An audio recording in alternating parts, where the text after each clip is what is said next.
Sakit ang katawan ko. Paano ka dyan? Takbo?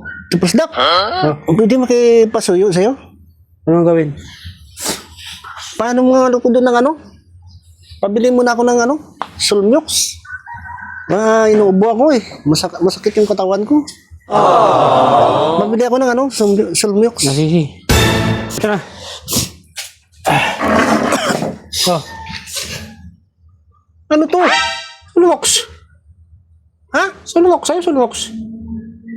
Sundox? Ano ba pagkakalo? Ano kala mo sa akin maglalaba? Ay, sa'yo mo nga. Sa'yo mo sulwox, kaya pinabili ko. Ano ba? Plastic ka talaga to. Dak ko. Ano May ba? sakit ako, may ubo. Oo nga. Bakit sunrox? Eh, pagkakali ko sulwox, ano bang bilhin dapat? Gusto mo na ata at kung mautas eh. Hindi ko alam na, hindi mo nilinaw eh. Halika. Baka sa ayos eh. Ano? Wala ka talaga sa ayos. Sunrox, hindi sunrox. Plastic ka talaga. Halika. Linaw mo kasi. Solmyox. Plastic ka. Gusto mo na ata kung mautas eh. Hindi mo kasi nilinaw. Palta ko lang to. Palta ko sulwox. Sa ayos. Plastic talaga. Ano yung kala sa akin maglalaba? Ako talaga kautusan ka to, Dak. Baka kalbo ako sa'yo. Ay, nak.